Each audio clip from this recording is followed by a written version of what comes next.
izini gare ni in farta bayani bai dawo ni zuwa cikin imani kuma bai yi suwa da kowane zamani da kira na bai baɗi in an jingina da kai ba a baɗi in an jingina da kai ba a tare mai daɗin da ya wuce a kusanta ka ƙarshen tattaunawar kowane zaure in an zo maka magana ta ƙare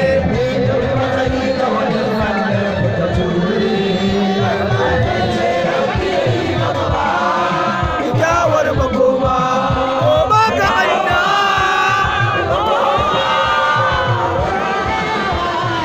annabu ne a faɗa annabu ne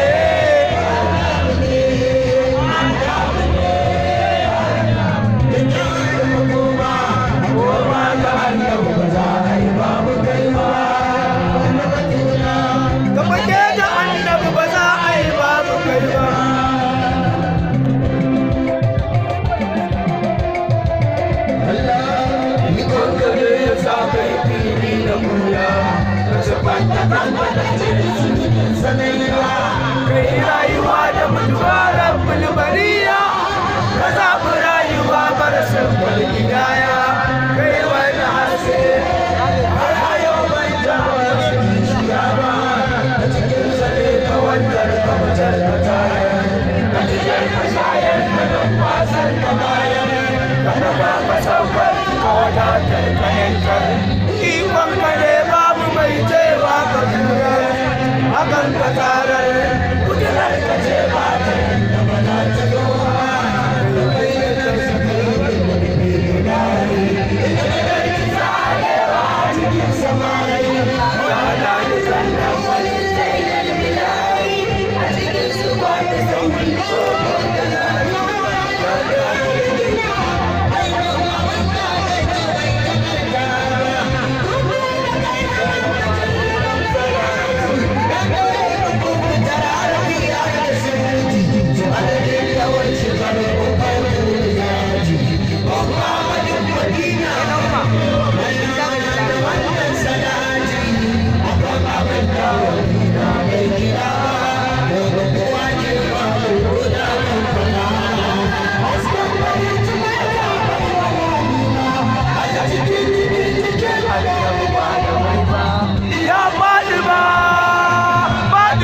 shimfiɗa ma ƙasa da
Hari anu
kullum dai ake magana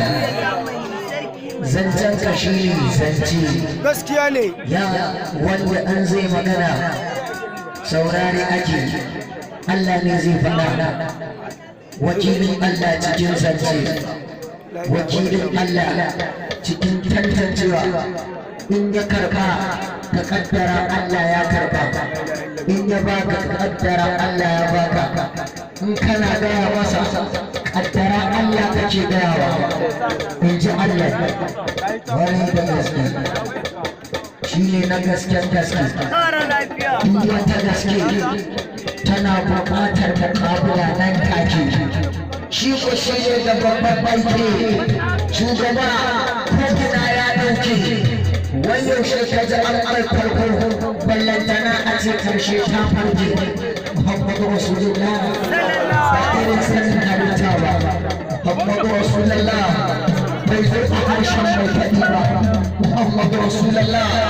nazari ba za ya fahimta ba Muhammadu Rasulullah sallamawa cikin abin da Allah ba ka shi ne daidai